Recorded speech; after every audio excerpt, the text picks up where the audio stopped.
Epictetus. What do we control? What don't we control? So first of all, do you have the ability to know what is under your control and what isn't? And then do you have the ability to exert control where it's needed? And I think if you can master those two things, confidence and control, or confidence and self-efficacy, similar things, if you can do those two things, you're on a good path. I think that will help most people navigate most uncertainties.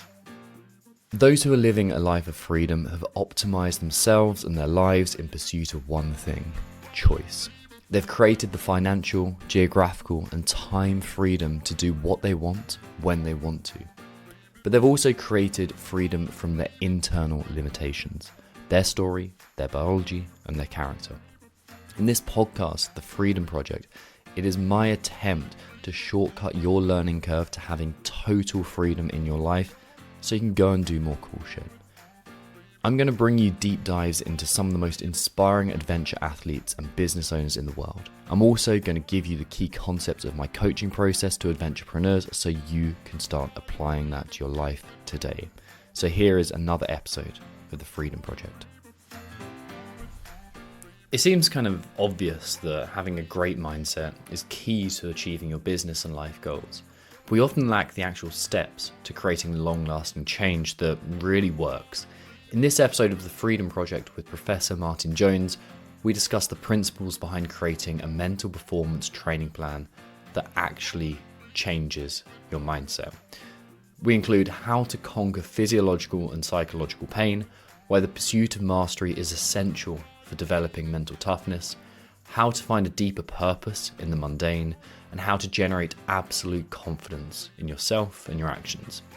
Not only does Martin have some of the best facial hair in psychology since Freud, he shares timeless principles that overlap very, very neatly with the work that I do in the Adventurepreneur Collective. So this stuff really is tried and tested. So please welcome Professor Martin Jones. Where I'd like to start this is with a very simple question. Where did you get into psychology? When did psychology start becoming of interest to you? I started a sports science degree. So when I was 18, I went to university with the aim of becoming a PE teacher. That's what I thought I'd end up doing. And probably about a year into my sports science degree, I started to change my mind a little bit. I was opened up to different topics, and psychology was one of them. So I actually started doing biomechanics. I actually dropped psychology as in my second year and started doing biomechanics, and quickly realized that I'm not particularly mathematically minded. So there's lots of equations in mathematics, very physics oriented and mathematical, and it just didn't suit me. So I was really lucky that the psychology module started in the second semester of my second year. So I was able to swap and jumped into this psychology module, and was really fortunate to be taught by some eminent psychologists, some eminent professors who've gone on to do some really awesome things when they were really quite early in their careers. And it was that there was a guy called Nikos Noumanis who has jumped around all over the place. He's currently in Denmark, I believe. There was a guy called Nick Holt who's based over in Canada, doing a lot of stuff in youth sport, and a few others. There was tons of people. It was really fortunate that there was that group of people who were teaching at the university that I went to at that time, that I learned tons.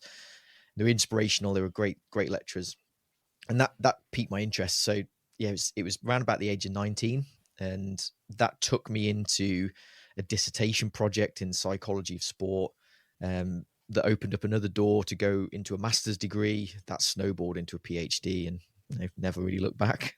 I'm going to guess it wasn't a logical decision to pursue as much money as you possibly can from psychology. Like, what was salient about it? Yeah, you're right. It wasn't that. It was just enjoyment and purpose. It felt really purposeful. That I always wanted to teach, as I say, and I kind of did, because I ended up working in universities teaching. So I instead of being on the football field at 3:00 on a Monday teaching 11-year-olds, I was in the lecture theatre. So I've stayed with that education focus.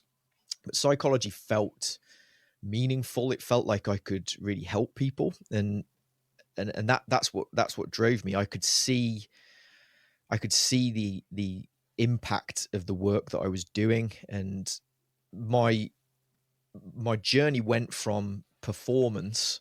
So I initially started thinking about being the psychologist for England rugby, or I was a big tennis fan. I was playing a lot of tennis at the time, thinking, could I go onto the ATP tour as a psychologist? I was really focused on performance, and then through my master's degree, I went to one lecture. I remember going to one lecture by a professor called Dan Gould, just recently retired American legend in psychology. He's written tons of the textbooks, and I met him, and he challenged me and basically said, if you get 100 people playing sport at the age of 12, 13, how many of them will get a career out of it?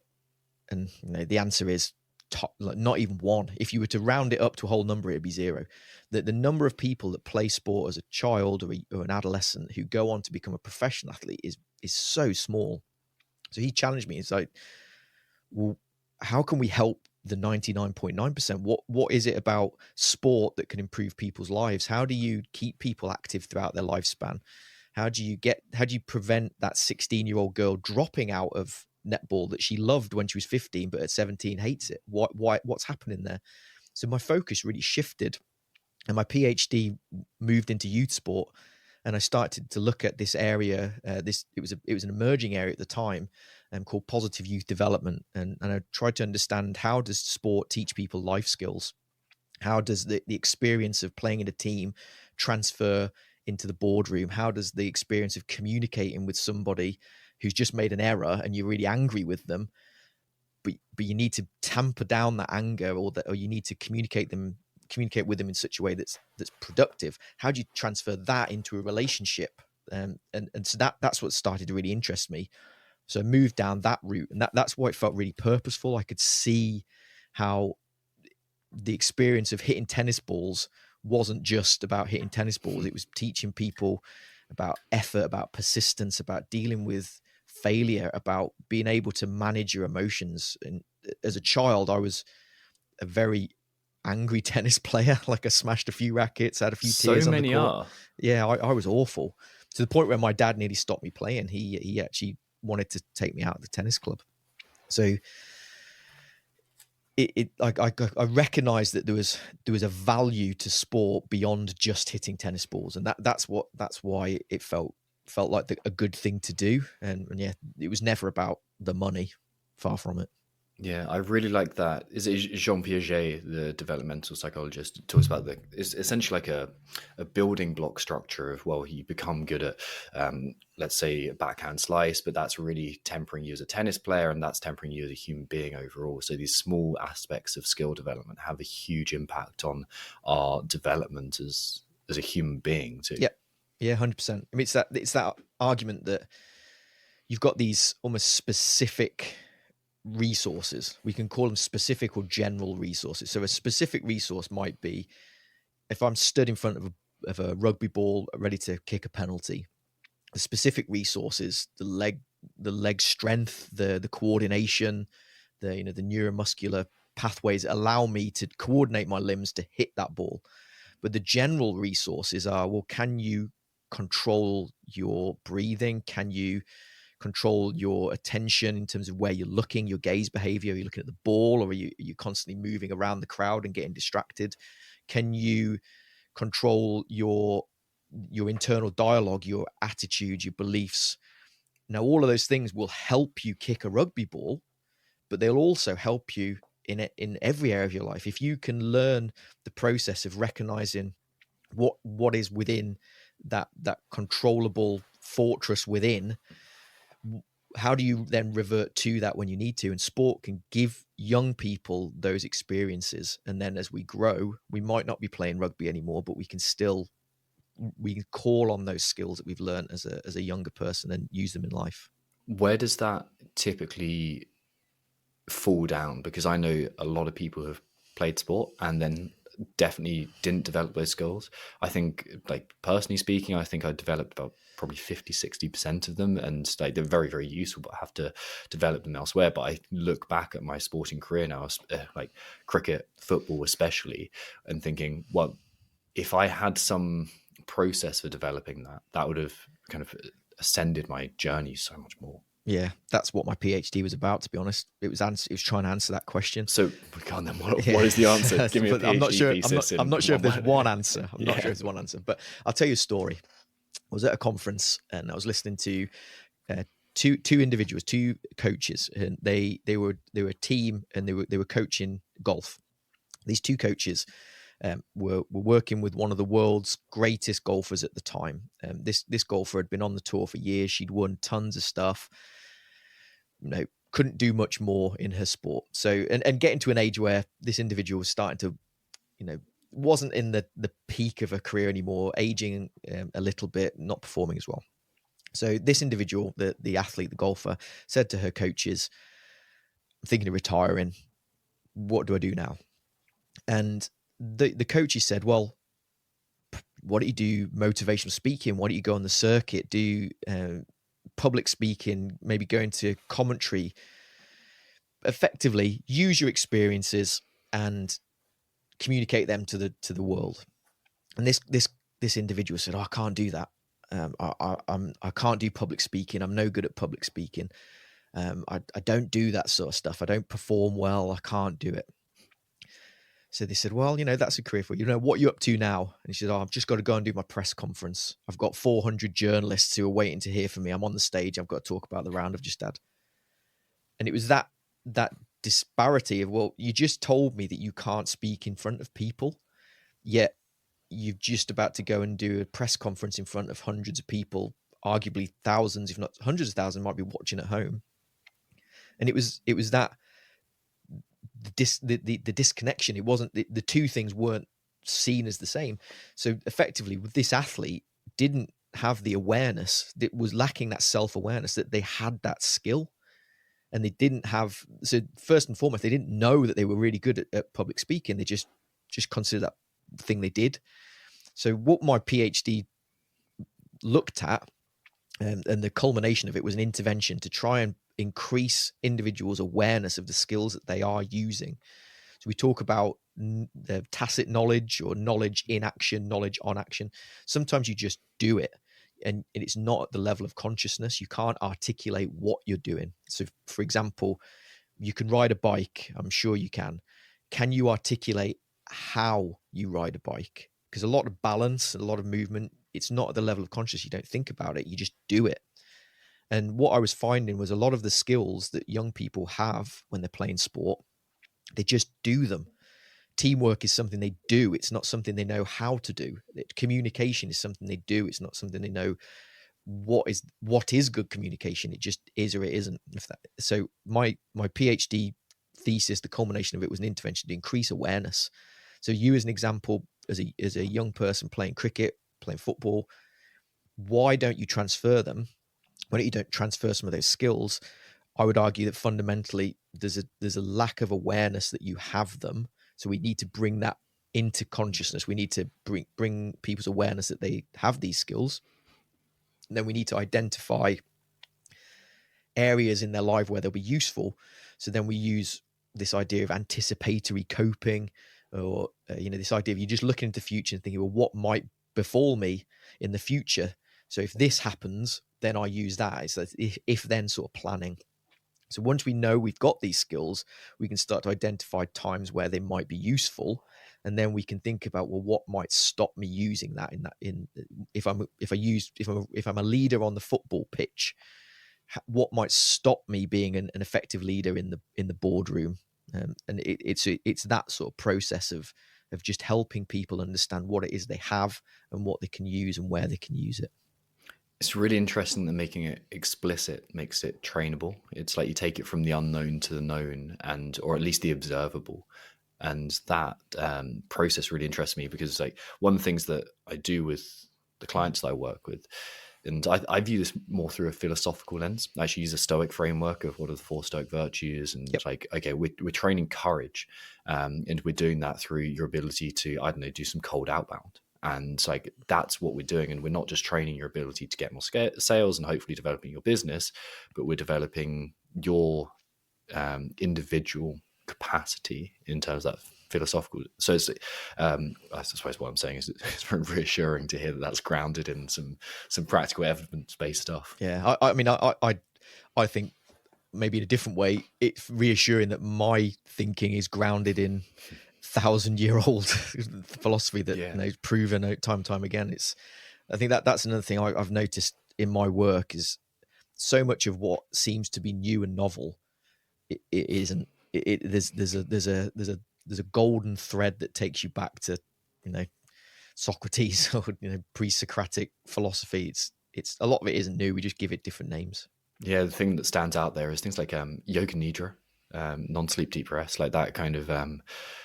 It's a very, if it was a yogic practice, it's thousands of years old, and it kind of, the only way I can presume that it was used and reinforced is that it was beneficial and it felt good, and then people went, well, that there's some science behind that, there's some proof behind it, so it seems like there is truth in these things. One thing you mentioned that you were an angry tennis player.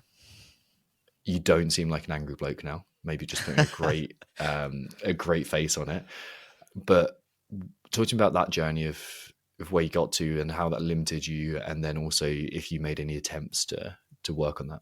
I think being an angry child, I don't think it's that abnormal. The ability to control your emotions is something that doesn't come naturally to a lot of people. In my experience, it's something that's quite hard, and you think we've developed an emotional system. We talk about the neurobiology of emotions. They are hardwired into our brain. They're there for a really good reason. It's part of a stress response. If we didn't need emotion, both negative and positive, then evolution probably would have got rid of emotion for us, and it hasn't. So unless it's just some quirk of evolution that the emotions just happen to be there and they're not valuable, but I don't believe that. I think they serve a purpose. So being emotional as a young person, I think, is quite normal. And I used to see this all the time with golf, with golfers, that if we kind of think about how, in a very, very basic sense, how the brain works in terms of emotion, one of the parts of the brain that is like an emotional center, for want of a better phrase, sits within the limbic system. And your frontal lobes, the bit sort of behind your eyes at the front of your head, they act as almost a braking force on those emotions. So we kind of know this because of people who've had brain injuries. So if people who've had, say, like frontal lobe dementia, or they've had a damage to part of their frontal lobes, they're missing maybe through a catastrophic accident. Most famous one in psychology, it's a guy called Phineas Gage who had an iron rod fired through his chin and punched a hole out of his frontal lobes. They become very aggressive. They become very, very emotional. They lose that ability to regulate their emotions. And what I used to see with adolescents, as their brains developing, because remember that an adolescent isn't just a scaled down adult; they are developmentally unique. And you'd see them take really risky shots. So on the golf course, you see them taking really risky shots, and the coaches would be going, "What are you doing? Why are you playing that shot?" And they can't. They don't have the ability to recognize that that's a really risky shot. So I used to see that a lot, and that's why you sometimes see young people who've got higher rates of alcohol abuse or teenage pregnancy, these risky lifestyle behaviors that maybe we wouldn't do as we get a bit older. It's because our brains have developed by that point, and we can add that braking force. Again, it's a very basic description of what's happening. So as a young person, you are more likely to be emotional because you don't have that braking force developed yet. And that happened to me for definite. I used to cry when I was on the tennis court if I lost. I used to get really, really nervous before playing a game. I'd locked myself in the car a few times because I was so anxious about playing. And what did I do to stop that? I just grew. Like, I got older, and it got to a point where something just clicked, that it didn't affect me in the same way. I don't think this isn't like a 9-month journey. This is from the age of 12 to 25, I think. Well, that's when your prefrontal cortex typically stops developing, isn't it? Around 25. Yeah, individual variability, but roughly speaking, yes, you're pretty much an adult by the time you're mid-20s in terms Not of 18. Not 18, no. So in terms of like bone development, ligament, all these things, you've pretty much stopped growing, if you like, by 25. So I think then that was the process for me, that I finished my PhD when I was 25. So I kind of reflect back on the 22-year-old version of me. I'm very, very different now, because of the experiences that I've had, and the way that life has emerged for me, has made me do things differently now that I would have done when I was 21, 22. So yeah, I think it's just a process of gaining as many experiences as I possibly can. And I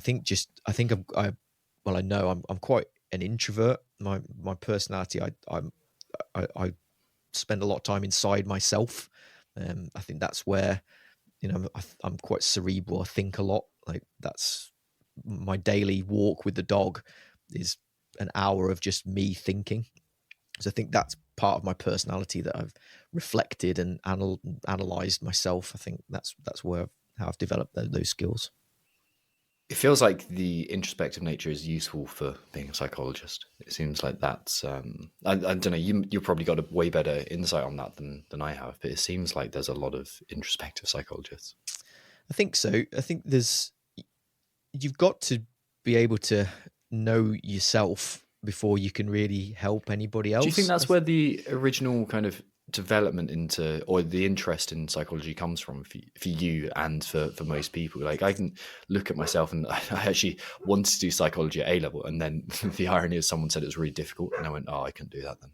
And then I backed off it. Wish I'd gone down that route now, but I think that's what got me into the self-development world, into philosophy, and into coaching. Eventually, what got me into the Royal Marines was that interest in like developing the self and that introspective nature too, and trying to figure it out for myself. Yeah. I mean, I'll be honest. My first journey into psychology was, I was a failed tennis player. Like, I wanted to be. My dream growing up was to play at Wimbledon. I wanted to be a tennis player, and pretty early on, I realized that ain't gonna happen. As soon as start playing against some really good tennis players, and you realize like I haven't got it. Probably why I haven't got it, I don't know. Is that because I haven't trained enough? That's a whole different debate. But I knew I wasn't going to make it. So my journey was trying to say, well, why didn't I? Like, it was trying to understand what was happening in me, and if I worked on my psychology, could I at least get onto one of the minor tours or something like that? And it was never going to happen. But that it was very selfish. It was trying to understand me, because I had an unfulfilled goal, and I wanted to try and understand why. And then as I developed and learned, and there was more of a deep dive into it as a science, I understood that I could help a lot of other people, and that switched my attention. Where did that lead you over the next few years from your original journey into psychology, and then how'd that develop over the 3 to 5 years after that? So finishing my degree, as I say, I always wanted to be a teacher. So my route was pretty planned. As an 18-year-old, I thought I'd go and do a 3-year sports science degree. I'd then do a 1-year PGCE, and then move back to my hometown and go and be a PE teacher in the school that I went to. That's what I kind of thought. And to finish my degree, and then it was, well, I don't want to be a teacher anymore, so I don't want to do a PGCE. So what's next? And at the time, one of my lecturers, he had done a PhD in Canada, and he said to me, "Why don't you go abroad? Why don't you go and leave the UK, go abroad?"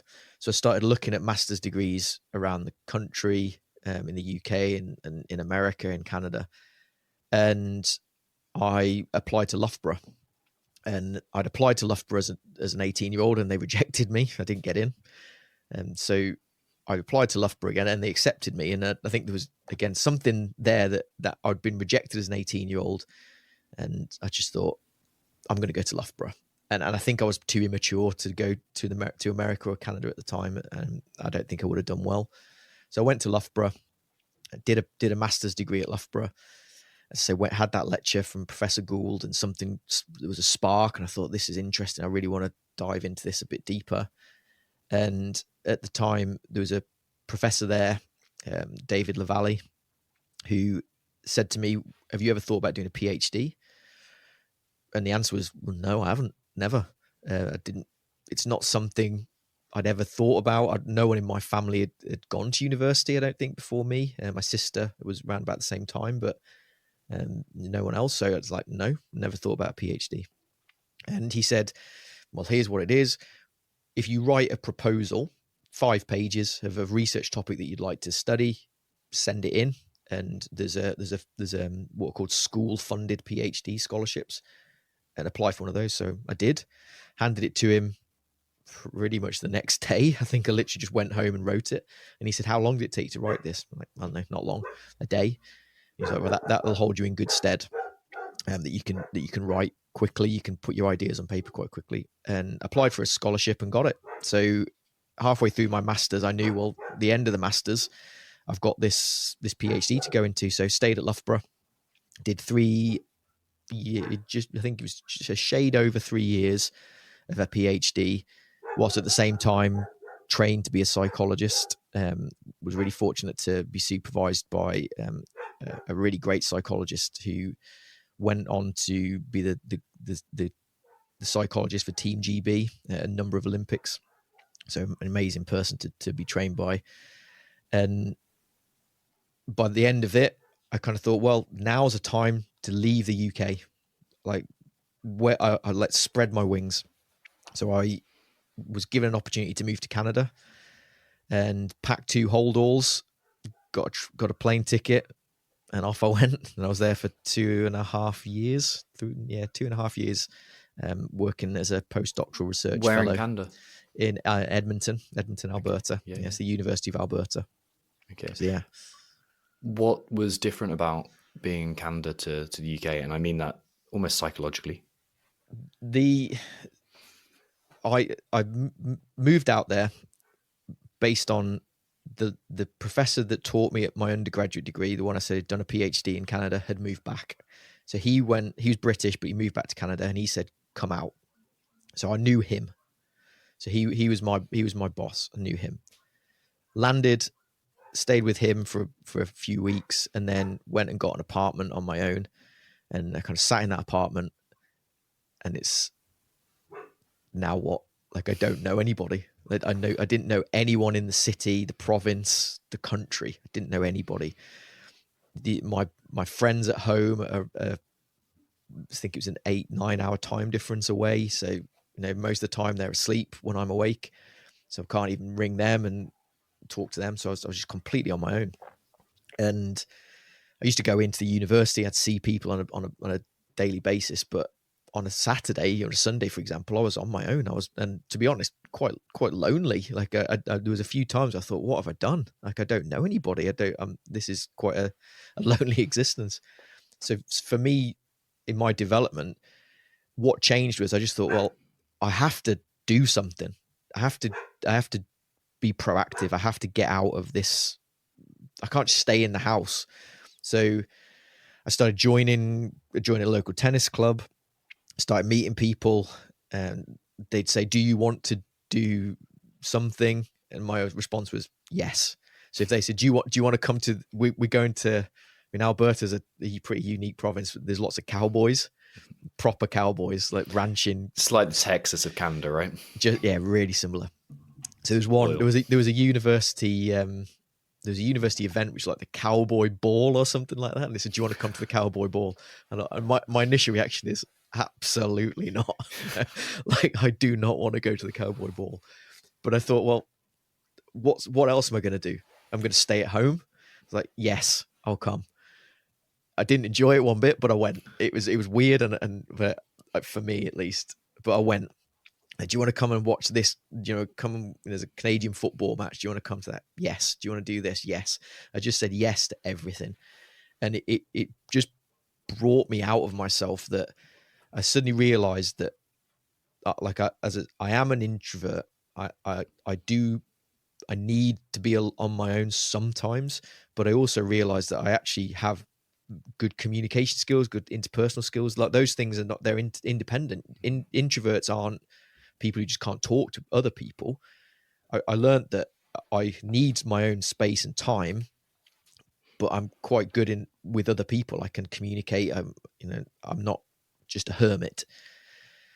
And that's what I mean. I look back now at the 22-year-old who would have said no to a lot of things because of just a bit shyer. I realized that I could do these things. I could be a bit more outgoing. You still listen to country music, or didn't you didn't get bitten by the bug? I've never listened to country music. I got quite into Neil Young when I was out there. He's a Canadian superstar. I like a bit of Neil Young, Joni Mitchell, those Canadian stars. We'll get you back into it. It's interesting what you're saying about the exploration and having to go into the unknown. It's so tempting when we're in those challenging situations to just find stability and predictability. And when you're in completely unknown, the predictability is your flat, your apartment, and just stand there and just not do anything. So that desire to go out and to confront the unknown is a really interesting thing to do. Yeah. Where did that process lead you in terms of your interest in psychology, and how did that develop over the next few years? It was so professionally, if I'm honest, it probably wasn't a great move for me going to Canada. I didn't do that well professionally. It was personally the best thing I ever did, but professionally not so good. The area that I was working in around coaching, did some stuff with parents, how parents deal with their children who are playing sport. I don't know why it just stopped. It stopped feeling so important. Various reasons, I think, but it just something about it just changed. So I then started to look at some different ways of actually doing the science. So at this point, I used to use a lot of what's called qualitative research methods. So I used to interview people, lots of observation, lots of talking. And I started to think about, well, what about the quantitative way of doing science, so more numbers and statistics, which, as I've said, I wasn't mathematically minded, so I was always put off by statistics. And so I started to say, well, some of the things I'm more interested in now probably will need a bit more of a quantitative approach. And what I was starting to get interested in at that time was the individual differences. So we talk about differential psychology. So what makes me unique? What makes me different to you in terms of our psychology? And we know that pretty much every attitude, skill, trait, there's a normal distribution. Some are very high, some are very low. Most people are in the middle. And we can't really get to that through interviewing people. We have to use psychometric tools. We don't have to, but we use psychometric tools. We use statistics. So that's what started to interest me. I started to look at a construct called mental toughness that really originated in sport. It's around, how do you bounce back from adversity, which we think of as resilience? But then what if you don't have adversity? What if everything's going fine? Are you the kind of person who keeps pushing, who keeps striving? And can you thrive in challenging situations? So mental toughness really is about surviving, striving, and thriving. So that's how it's slightly different to resilience. There's a lot of crossover, though, to be honest. So I started doing some research on that. I got interested in the individual. What do we bring to the table? What are the resources that we have within us that we can use within certain situations to help us navigate the uncertainty, difficulties, those sorts of things? Okay. I've found that really interesting. Surviving, striving, thriving, right? Yeah. Okay. What did you learn from that? How did that change the way you view the world? I started doing some experiments, to be honest. So the way we measure mental toughness is problematic because nobody thinks of themselves as mentally weak. So within psychology, we need to look at these poles. We think in like personality psychology, we've got introversion, and then the other end is extroversion. There's two poles, and we tend to be closer to one pole or the other. So if mental toughness is at one end, what's at the other end? And this idea of mental weakness doesn't really exist as a psychological construct. There's no tool to measure it. There's no systematic reviews on it. It's not really something like a lack of agency or something like that. Maybe, yeah. There's loads of we could talk about this, and we could probably come up with an answer again, aren't we? Yeah, we could come up with an answer of what is the conceptual opposite of someone who's mentally tough. We could do that, but to be at the time, researchers just weren't really. So I started to do some of this research. And I noticed that if you've got a scale that's from 0 to 52, 0 is not mentally tough at all, 52 is you're Superman. Most people were ranking themselves at 50, 49, 48. So I started to think, well, hang on a minute, this can't be right. Like if these, we know that most of these constructs are normally distributed. Some people will be low, some people will be high. So I started to question some of it, and then I started to think, well, are we just giving? Is it money for old rope? We're coming up with what we call mutton constructs. What I mean by that is that mental toughness is maybe just something that's existed for years that we've just called something else. So I started to think, well, is it self-efficacy? Is it resilience? Is it hardiness? Is it grit? Are these things unique? Are these things different to one another? Or is it just a researcher who is making a case that grit is something new and it's different to conscientiousness? So when we start to shave these things back, we use conscientiousness being the ability to work hard at something. Right? Yeah. So grittiness, being gritty is being someone who's detail oriented. They'll persist, but we see the same sort of thing with people who are conscientious and persistent. So why create a new name for it? So we can use this process called Occam's razor. We're shaving things back until the simplest answer. That's what I started to question: is mental toughness the simplest answer, or is it something that is maybe, like say, money for old rope?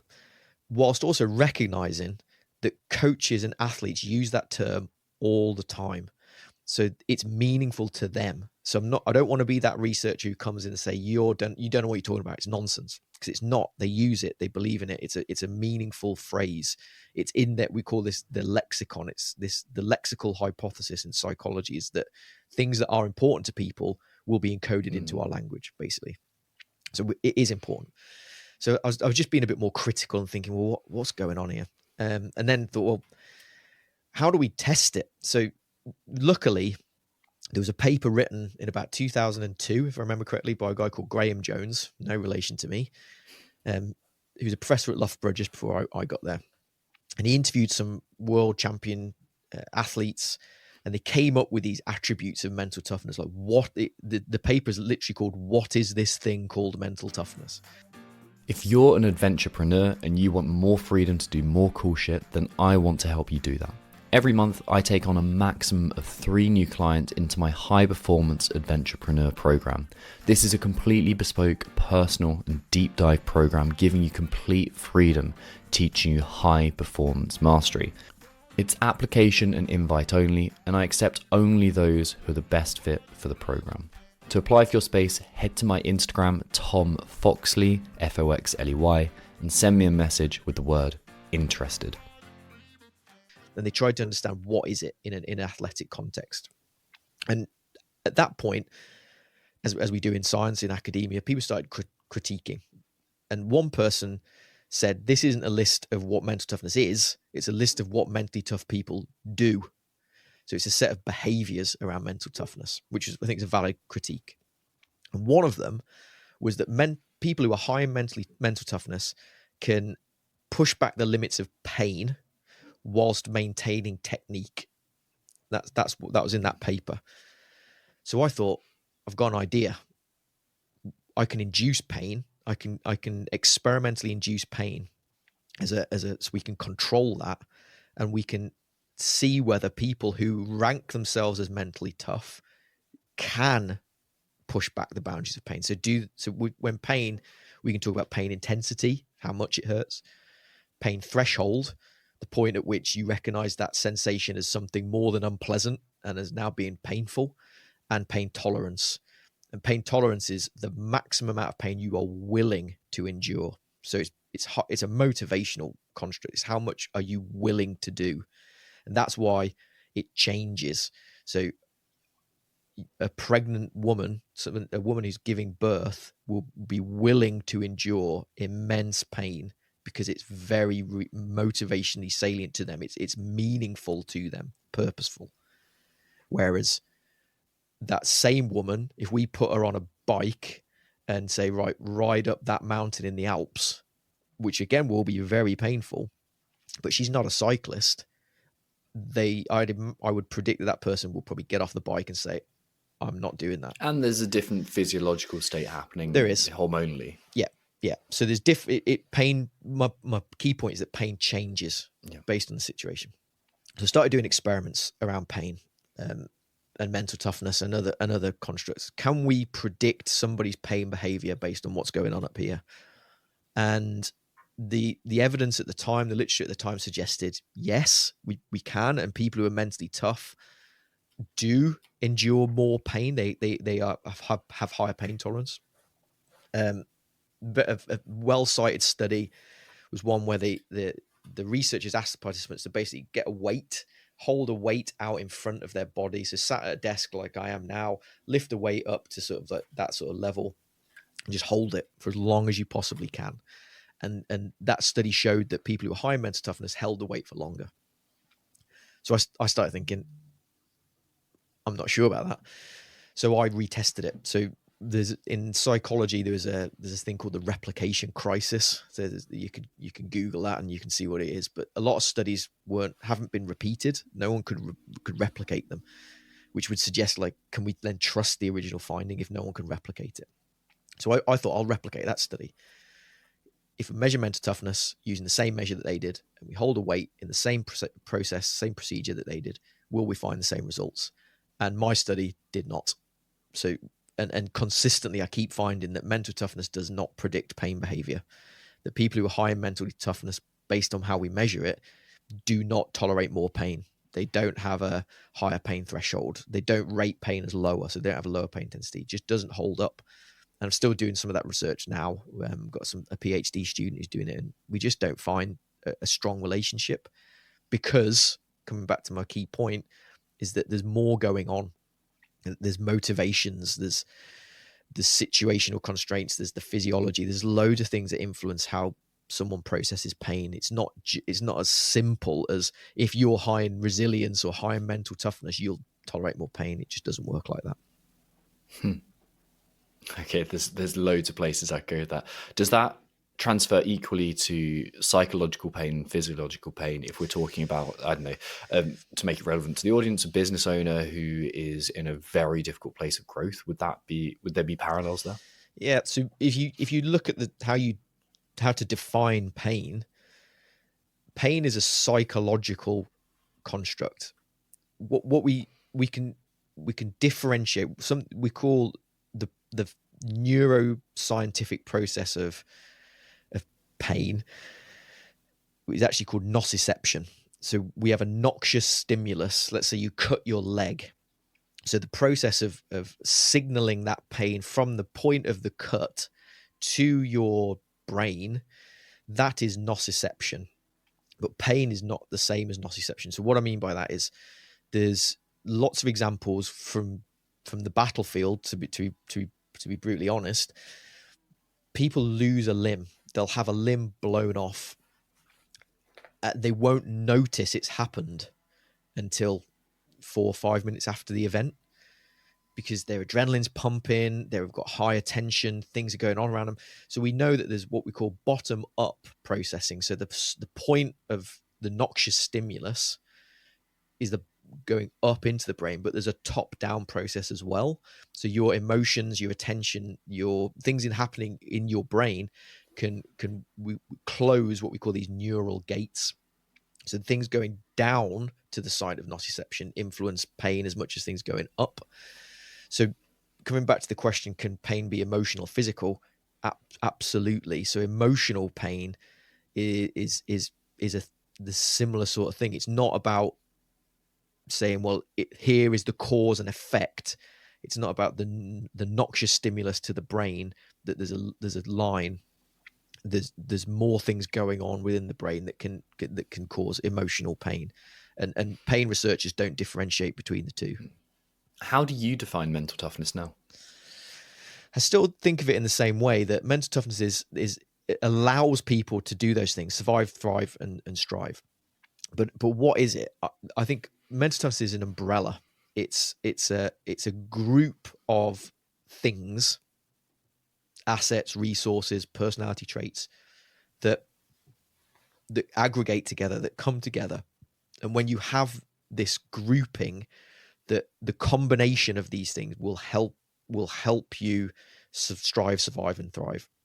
So, for example, being optimistic as a personality trait is pretty beneficial for a lot of things. Not for everything, but it typically, people who are optimistic tend to cope in a certain way. They tend to see the world in a certain way.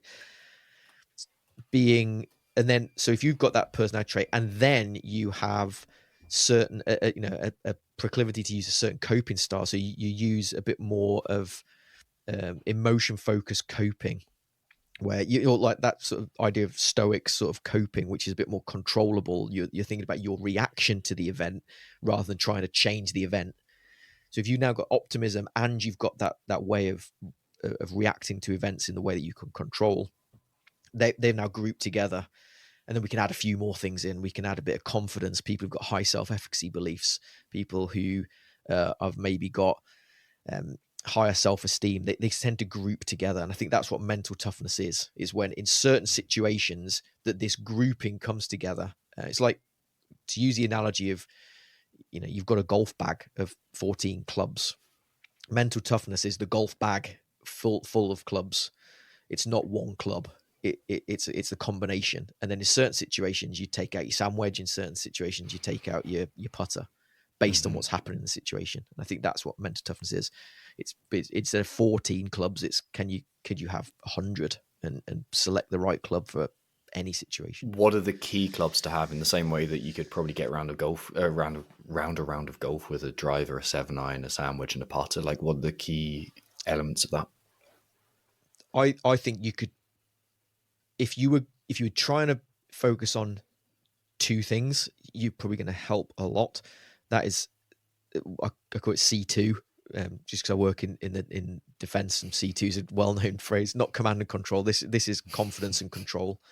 So I think people who can develop confidence, so self-efficacy, that it's, do you believe that you can execute a course of action to get to where you want to be, to get a desired endpoint? Can you do that? Do you have the belief that you can? People that have high efficacy beliefs, their behavior reflects those beliefs.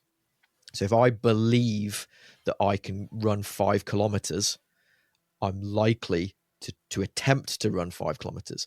If I don't believe I can run a marathon, I probably won't attempt it. I'll probably say, I'm going to go for 5K instead, because I believe I can do that. So your behavior is reflected in those efficacy beliefs. So having high self-efficacy is really important, but with the note of caution that self-efficacy is situation specific. So my efficacy beliefs to run 5 kilometers is largely independent of my efficacy beliefs to swim 5 kilometers. Distance is the same, but very different. I'm not a good swimmer. So I might have high belief that I could run it or cycle it, but very low belief that I can swim it.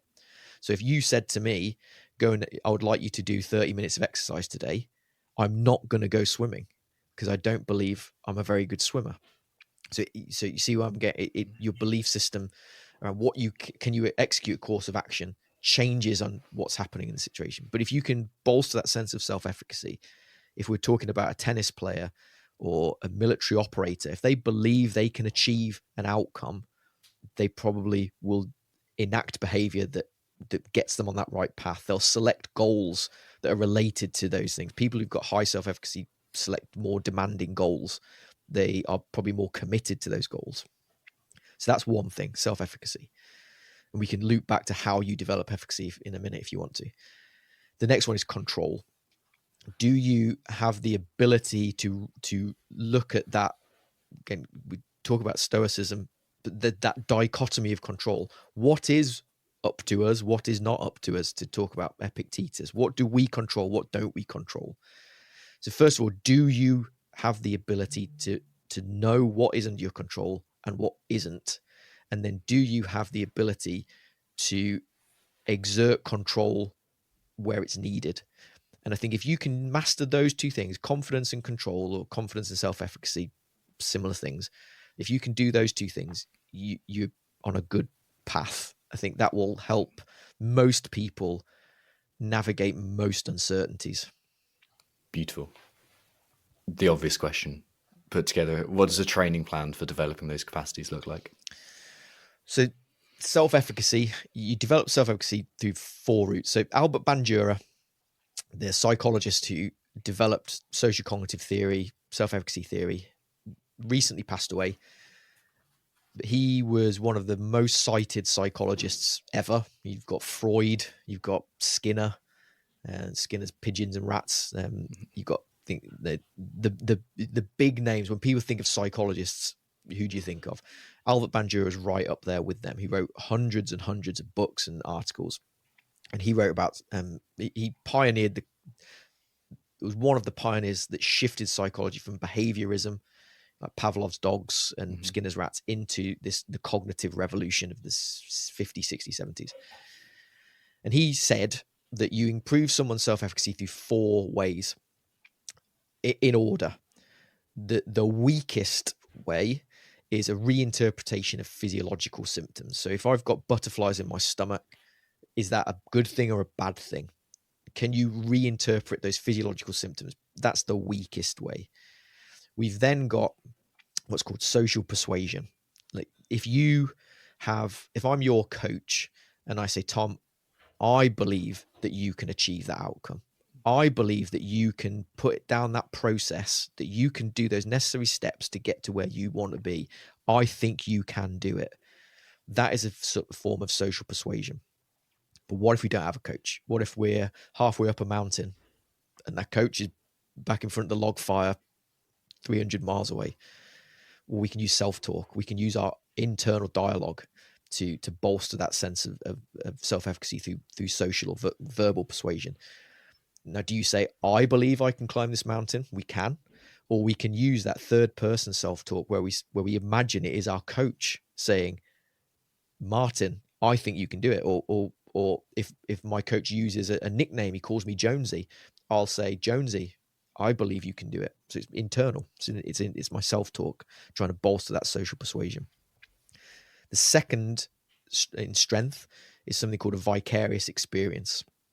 This is the idea that if I can see somebody who's similar to me achieving what I want to achieve, it's the idea of, well, if they can do it, I can do it.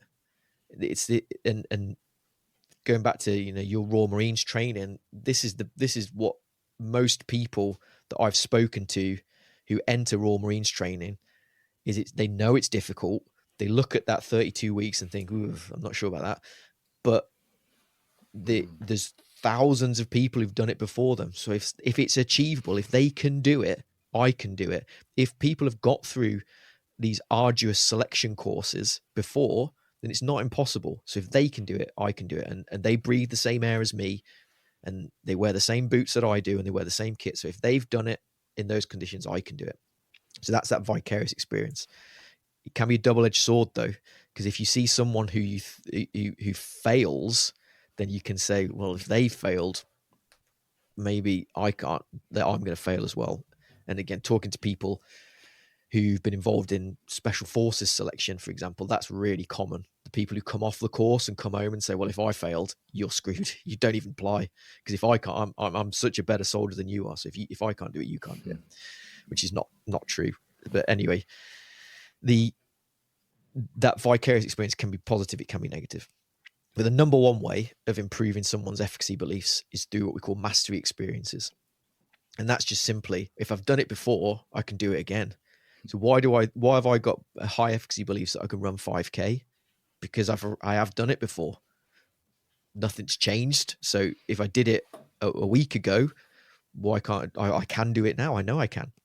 Does that translate across non-specific environments? So, for example, I've done many difficult things in the world of physical domains, and then I know I can maybe translate that to my relationship. So that's the beauty of coaching, is if you've got a coaching relationship, if you're working with a practitioner, a coach, a psychologist, a mentor, whatever, a skilled coach will hopefully get that out of you. Because this is the question I always get asked. Well, what if I've never done this? What if there's someone who runs marathons at some point in their life has never run a marathon. There's always a first marathon that you'd never got through training. When you started training, you hadn't been given your green beret at the beginning, so you've not experienced it before. So how do I know I can do it? So that's where a skilled mentor or coach will come in, is they'll say, well, yes, I agree, you've never done that, but what have you done that is an important process, an important step? So have you been able to manage that negative internal dialogue before? Have you been able to quieten down that self-critic and turn up the volume on that self-coach? Well, yes, I have, because I used to play cricket when I was a kid. Then we always coming back full circle in terms of how we can use our experiences and make them come to the surface. So mastery experiences doesn't have to be, I have won an Olympic gold medal before. But in order to win an Olympic gold medal, we can break it down in terms of the steps it takes physically, nutritionally, sleep and rest behaviors, different thought processes, attitudes, behaviors. And we can probably show that you do have efficacy beliefs to achieve bits of that. And when you put it all together, that increases your belief that you can achieve a gold medal. I love that. And I love the direction towards break it down to smaller objectives too. Then that's almost the Piagetian model again, of constructing a kind of a globally better you. Okay. Yeah. That's why goal setting, if you go to goal setting, if you're just talking about long-term goals, really difficult, because they're so far away. And let's talk like weight loss. If you've got someone who says, I want to lose 10 kilograms, that's a lot of weight. And it's not something that's going to come off in a week, a month, or even 3 months. Probably that's probably best part of 6 months of effort. So he's like, can I do it? 6 months is a long way away.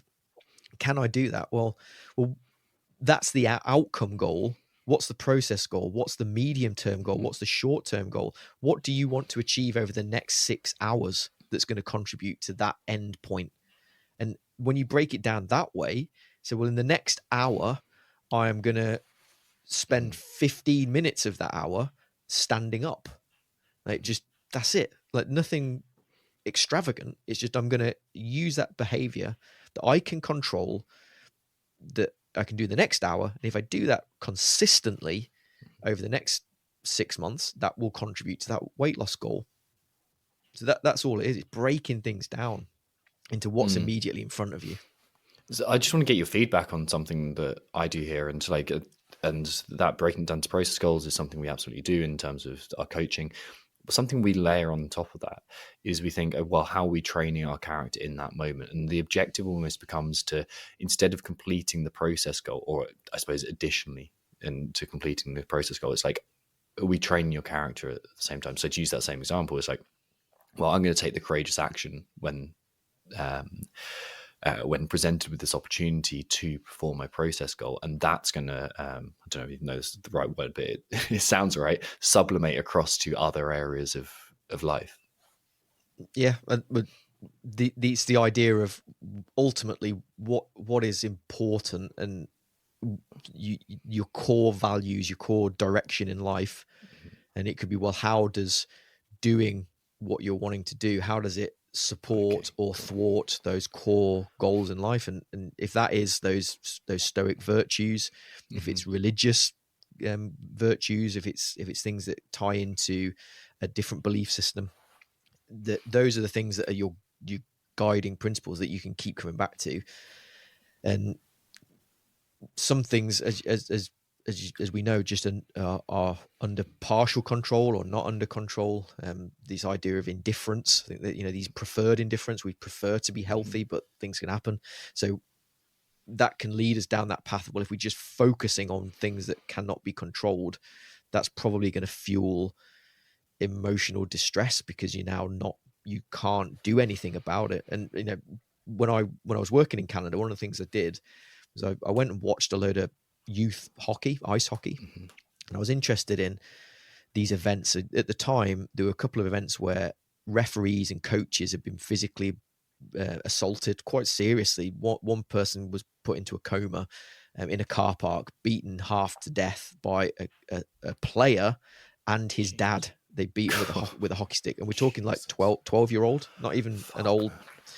They just beat them up, and it was like, well, why on earth would that happen? Like these normal people, these sane individuals, they're normal functioning parts of society. You put them on an ice rink and you watch them. They're now watching their son play, not play, perform, not perform. They go literally loopy. So trying to understand, well, what happens? And my conclusion was that these individuals have got a goal. They want something to happen. So that dad, let's just say it's the dad, it could be the mum, but the dad wants their son to play in the NHL. They have got a goal for their kid. Hockey in Canada is massive. To say it's a religion doesn't do it justice. It's massive. So I want my kid to play in the NHL. Now I'm watching my kid playing hockey, and I know there's a scout. They're being scouted. Someone's looking in like, to get them into the next level of hockey in Canada, but the coach isn't playing him. So now I've got a goal, but there's a blocker. There's an obstacle. There's something that's not allowing me to live that goal, even though it might be my kid's goal. It might not be, but I am frustrated, and that frustration builds. Or it's like if a referee makes a bad call and they're now been sin-binned, I'm going to target it at the referee. And it's this idea that when you are focusing on things that are not under your control, the outcome can be extreme emotion. In this case, frustration and anger. And that was in the hockey context. But coming back to what we were just talking about, I think it's true for lots of these indifference, these things that we don't have complete control over, that if we focus exclusively on them, then they can result in difficulties. If we can focus our attention on things that are within our control, then what's going to block those things happening? And if that is your character, your virtue, those core beliefs that you hold dear that are under your control, if you spend time focusing your attention on them, then the outcome will probably be better for you than focusing things that are not under your control. Coming back to mental toughness, is there a limit on its utility? Does it become to a point where you're so mentally tough that it comes across as rigidity? And the reason I ask that is because one of the things that you learn through, well, I learned through the military, lots of people learn different elements of of sport. Endurance sport is a classic one. It's getting very good at putting up with suffering and being uncomfortable. And I've seen that has a lack of utility, or is it that there needs to be a complementary skill set developed to support that? Yeah, it's an interesting question. There's a couple of American practitioners, coaches who do a lot with the US special operations community, or they support people who are applying for those courses. They've written a book, and in that book there's a story about mental toughness. They claim that mental toughness is irrelevant, pointless, and they say this story goes something along the lines of, I'm paraphrasing a little bit, is that on a sniper training course, whatever, individual is crawling through the grassland and there's snakes, and those snakes bite, and that individual stays still, and they just get bitten loads of times by these snakes, venomous snakes, I don't know, but they're getting bitten. And they're saying, well, that's because that person is mentally tough, and their mental toughness is manifesting in the fact that they're not reacting to snake bites. Now, I'd argue that they're not mentally tough. That's not mental toughness. Being belligerent, being just pig-headedness and just pushing through stuff, that's not mental toughness. So if you're climbing a mountain and you're ascending a mountain and you come across a rock fall, and now the path is blocked, and is mental toughness just like plowing through that rock fall into something that's probably really dangerous. The fact the rocks have fallen, it's probably might happen again. It's really dangerous. Is mental toughness the person who just will find a way through that rock fall, or is mental toughness the person that recognizes that they've gone the wrong path, that actually looking at the situation as a whole, that the right thing to do is to come back down the mountain and find a safer route? Now, which one is mental toughness? I would argue it's the latter. It's not about just putting your head down and getting through anything. It's about being aware of what's right for that moment, for that time. The ability to suffer for suffering's sake, I would say, is not mental toughness. The ability to suffer for something that's bigger than you, that's important, that you are able to put your wants and needs and desires to one side to get an essential task done, that's arguably mental toughness. It's not just mindless suffering. Yeah, that's what I was going to kind of bring in here. Like, it's Angela Duckworth in Grit talks about a unifying purpose, and that seems what's missing with that. That kind of model of mental toughness is pigheadedness and stubbornness and just doing like so. I'm guessing that because that requires agility, because the goal is to achieve the goal rather than, and it's got to be a bigger, deeper purpose behind it, which can be accomplished in many different ways. Yeah. If you're going in the wrong direction, a step backwards is the right direction. Yeah. So mental toughness is recognizing that I've gone the wrong way. I have to step back. And I've heard plenty of stories of people on these arduous selection courses who've gone into a certain valley and thought, I don't think I'm going the right way here, but there's someone else in front of them, and it's like, do I follow that person? Have they got the right coordinates, or do I step back, go in the other direction? And it's that process of being able to just think about things. That is an element of being mentally tough. It's to question some assumptions, to question things, not just blindly follow what's in front of you and keep your head down and keep going. Certain situations that's needed, but I'd argue that being able to reflect and contemplate is a cornerstone of what mental toughness is. Yeah, and if you also think about the development of the military and how that's been utilized, we've gone from blocks of 1,000 men just running at each other in squares to elite units of 4 to 8 people being very agile, making decisions themselves, and creating that autonomy and that flexibility in your approach to that. Yeah, absolutely. There's also a kind of the idea in the mountains of okay, well, if there's an avalanche and you see those warning signs, then it helps to have those phrases inbuilt and those processes going, like, if I notice this, then I recognize it. Like, so is there a place for having pre-built systems, for having phrases to encourage that flexibility there? Yeah, we call that if-then planning. Okay. I mean, that coming back to self-efficacy, that's a way of bolstering someone's mastery experiences, because you might not have done it, but if this happens, then I do that. So you've got that mental model in place, or that plan in place. If something happens, then that happens. I mean, this is something commonly done when I'm working with athletes. It's quite easy with athletes because you kind of know what's going to happen in a major tournament. Or you can say, well, if this happens, then I do that. It's not so easy with the military because it's so much more unpredictable. And we don't know when people are going to deploy or how long or what the conditions are. But we can still go through a similar process of anticipatory coping of, if this happens, then I do that. If that happens, then I do that again. If it keeps going, then I change this. Or if it keeps going, I don't change that. I just keep doing what I'm doing because it will change eventually.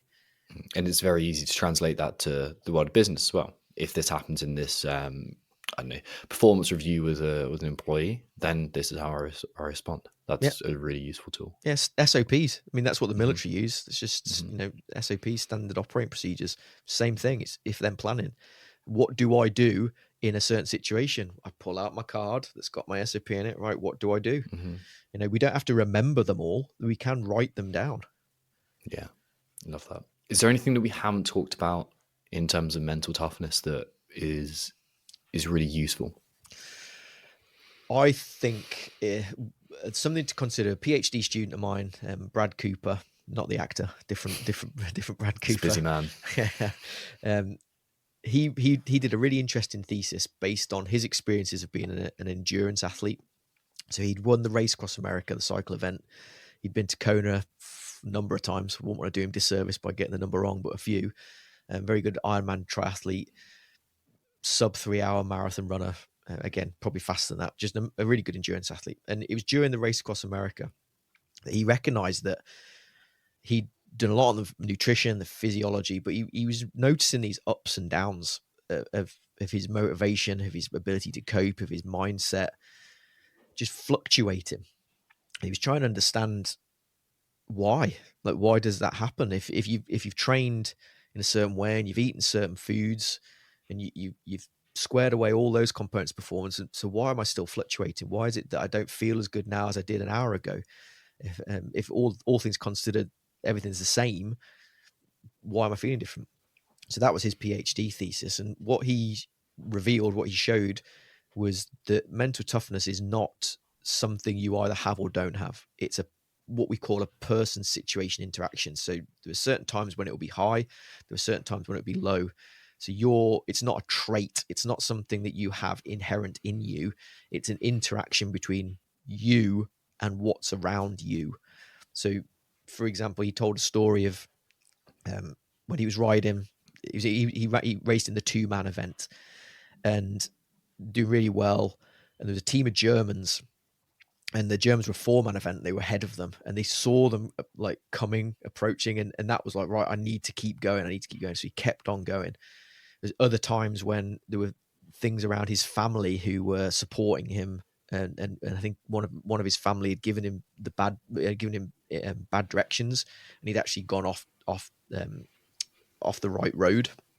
So then it was like, well, I feel angry, but do I feel angry at my child? Because they didn't mean to do that. They were trying to support me. And it was all these different situations were emerging as you went through these races.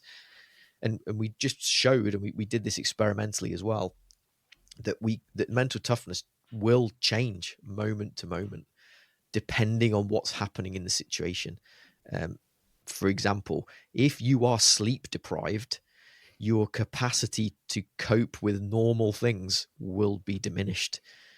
And anyone who's got young children, I've got two daughters, when you're sleep deprived, you are more irritable. You're more likely to have a bit of an argument with your partner. And so are you able to draw on your mental toughness capacity? Can you withdraw from the bank if the bank's closed because you've got things that are stopping you with using those resources or assets in that moment? Okay, beautiful. So the summary of that would be ensure that you have that as many things going for you as possible.